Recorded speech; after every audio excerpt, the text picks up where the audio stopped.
Jangan hanya bermimpi untuk bisa financial freedom atau menjadi orang yang kaya. Kamu bisa kok lakuin deh hal ini.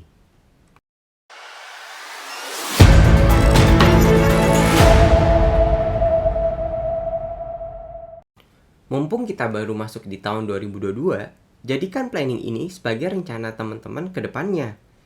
Kita mulai dari tahun ini, nanti teman-teman kembangkan sendiri di tahun berikutnya. Yang penting itu dasarannya teman-teman. Pada saat teman-teman dapat konsepnya, mau dalam kondisi ekonomi apapun, teman-teman juga bisa survive untuk menuju financial freedom atau kekayaan itu sendiri. Dasar pembahasan kali ini akan mengacu kepada piramida keuangan. Teman-teman bisa lihat gambar di video ini. Yang pertama, di bagian dasar, kita harus manage uang kita. Kita akan bahas terkait cash flow dan menghapus hutang. Lalu, kita akan lanjut ke pembahasan bagaimana menyiapkan dana darurat sesuai dengan kebutuhan dan kondisimu. Selanjutnya, baru deh kita akan bahas masalah investasi.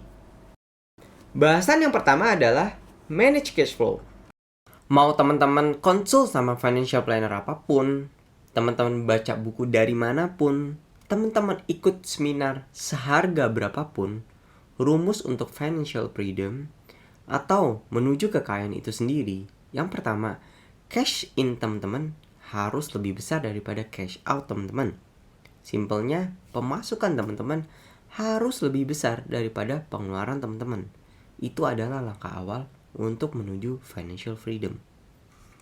Congrats untuk teman-teman yang pendapatannya udah lebih besar daripada pengeluarannya. Tapi jangan lupa untuk dievaluasi secara berkala ya teman-teman. Kalau ada expense yang kira-kira teman-teman bisa kurangi yang tidak menambah produktivitas, teman-teman harus kurangin ya.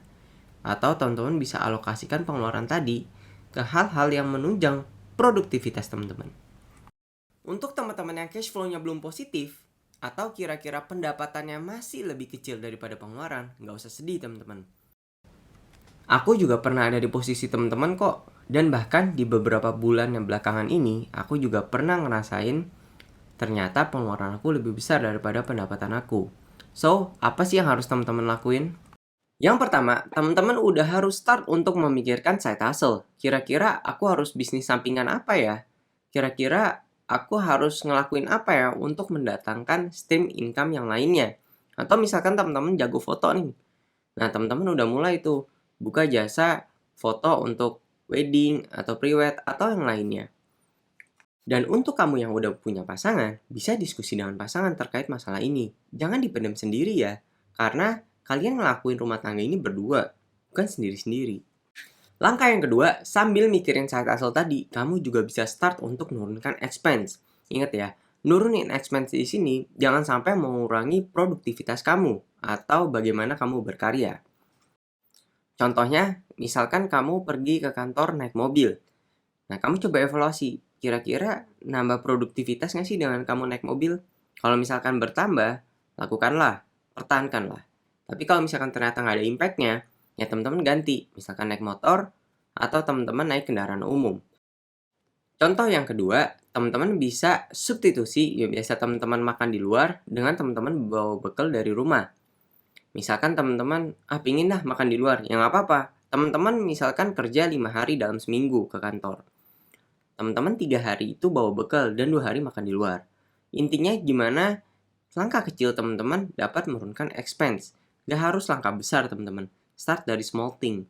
Nanti setelah berjalan berapa bulan, teman-teman evaluasi lagi. Dan kalau bisa dioptimasi lagi ya teman-teman optimasi lagi. Sebelum kita lanjut, please jangan lupa subscribe, like, nyalain lonceng, dan komen kalau ada pertanyaan. Thank you. Langkah yang kedua adalah stop hutang konsumtif. Tidak ada orang kaya yang financial freedom yang punya hutang konsumtif. Teman-teman harus ingat itu. Bedakan ya, hutang konsumtif di sini merujuk kepada barang-barang yang seperti ini. Misalkan kamu mencicil mobil mewah. Dan mobil mewah ini tidak sama sekali menambah benefit untuk produktivitas kamu. Terus yang kedua, kamu mencicil untuk liburan. Liburannya mungkin makan 1-2 hari. Tapi ternyata cicilannya memakan sampai 1 tahun. Terus, kamu membeli barang-barang mewah yang sebenarnya kamu udah punya atau bahkan tidak kamu butuhkan. Atau kamu update membeli gadget cuman sekedar untuk update beberapa sisi yang sebenarnya itu tidak seberapa produktif untuk kamu. Misalkan kamu cuma fokus sama layarnya, atau misalkan kamu cuma fokus sama kapasitasnya. Nah, sebenarnya hal-hal seperti ini kamu bisa mitigasi dengan kebiasaan kecil yang harus kamu rubah di poin 1 tadi. Terus, berarti aku nggak bisa beli barang konsumtif selamanya dong, Kak? Nggak gitu juga konsepnya. Kamu tetap bisa beli barang konsumtif, tapi ikutin cara-cara orang kaya bekerja. Misalkan, mereka tidak membeli barang konsumtif dengan gaji atau pendapatan mereka. Mereka membeli barang konsumtif atau yang kita biasa sebut liability tadi dengan keuntungan atau profit dari bisnis mereka, atau misalkan bisnis kos-kosan mereka, dan hasil investasi mereka, atau juga bisa dari dividennya. Simpelnya, yang membeli barang-barang konsumtif mereka adalah aset produktif mereka, bukan mereka. Yuk lanjut yang ketiga. Yang ketiga adalah emergency fund. Kamu harus siapin emergency fund atau biasa kita kenal dengan dana darurat. Tidak ada yang tahu kapan krisis datang. Gak ada yang tahu kapan kita dipecat. Gak ada yang tahu kapan bisnis kita turun. Yang bisa kita lakukan hanyalah bersiap-siap.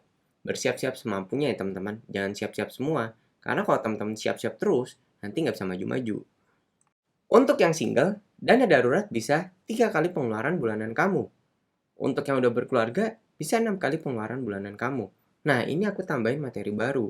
Untuk yang sandwich generation, di mana kamu harus menanggung keluarga kamu, seperti anak dan istri, namun kamu juga harus menanggung kakak, ibu, atau orang tua kamu. Nah, saranku kamu bisa menyiapkan dana darurat 9-12 kali pengeluaran bulanan kamu. In case keluarga kamu gak butuh, mungkin orang tua atau adik-adik kamu tuh butuh. Langkah yang keempat adalah mulai investasi. Investasi di sini bersifat luas ya teman-teman, tidak hanya berkaitan dengan pasar modal, saham, ataupun cryptocurrency. Teman-teman bisa explore teman-teman punya kemampuan. Misalkan, ternyata teman-teman punya kemampuan di bidang foto. Nah, teman-teman invest tuh di kamera. Teman-teman mulai upgrade diri untuk mencari side hustle. Teman-teman mulai dari foto-foto pre-wed misalkan. Terus tiba-tiba teman-teman hire orang untuk diajarkan keahlian teman-teman, dan teman-teman ternyata bisa membuat bisnis. Itu juga bisa dibilang investasi teman-teman. Intinya gimana caranya teman-teman membuat uang teman-teman bekerja. Jadi jangan teman-teman terus yang bekerja. Namun, untuk mempermudah pembahasan kali ini, aku coba contohin dengan investasi yang umumnya orang kenal. Misalkan investasi di obligasi, investasi di reksadana, ataupun investasi di pasar modal atau reksadana indeks. Oke. Saranku, untuk yang baru pertama kali masuk, tahun pertama, investasikan 50% anggaran kamu di investasi ilmu. Dan 50%-nya lagi di investasi resiko menengah, seperti obligasi atau reksadana pendapatan tetap. Untuk investasi ilmu, kamu nggak usah bingung. Minimal 1 tahun sekali, usahain untuk ikut seminar, baik online ataupun offline. Terus, tonton video minimum 5 video di YouTube per minggu untuk topik yang ingin kamu dalamin. Misalkan kamu mau dalamin terkait saham, ya udah kamu tonton minimal 5 video selama 1 minggu. Dan jangan lupa baca minimal 1 buku per bulan. Oke, kita lanjut ke gambar ini lagi ya. Di tahun kedua, usahain investasi ilmu tetap dipertahani 25%. Dan untuk investasi rendah risiko atau risiko yang menengah, kamu bisa pertahankan 50%.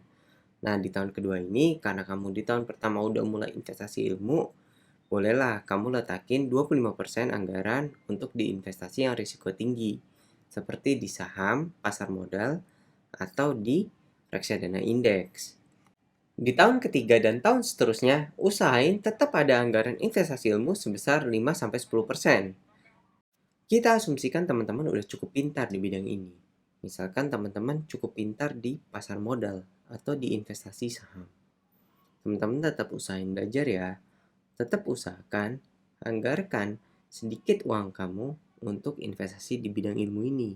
Never stop learning. Dapat dianggarkan senilai 25% di investasi risiko menengah atau RDPT. Lalu sisanya sekitar 65-70% teman-teman bisa letakin di investasi risiko tinggi seperti saham, atau reksadana indeks. Gak hanya kamu yang berproses untuk mencapai angka-angka seperti ini, tapi teman-teman kita yang udah duluan sukses itu juga mengalami proses teman-teman. Sekarang tinggal pilihan ada di teman-teman. Mau ngikutin metode ini atau teman-teman kira-kira udah riset metode yang lain. Hal ini bebas ya. Tapi apapun resikonya, apapun metodenya, pastikan teman-teman harus tetap anggarkan investasi ilmu di tahun pertama sampai di tahun seterusnya. Karena investasi ilmu ini menjadi landasan teman-teman untuk bergerak, berpikir, dan melangkah. Lalu langkah yang kelima adalah mulai atau perbanyak sedekah. Sedekah tidak akan membuat kamu miskin, jadi kamu nggak usah khawatir pada saat ngeluarin sedekah. Nggak usah besar-besar teman-teman, mulai dari hal yang kecil tetapi konsisten. Ini bukan seberapa besar sedekah kamu, tetapi seberapa konsisten kamu. Untuk teman-teman yang mau curhat duit, silahkan bisa langsung DM dengan format di bawah ini ya. Nanti formatnya aku kasih juga di deskripsi. Thank you untuk teman-teman yang udah nyaksiin video ini. Semoga bermanfaat. Sampai ketemu di video selanjutnya. Thank you.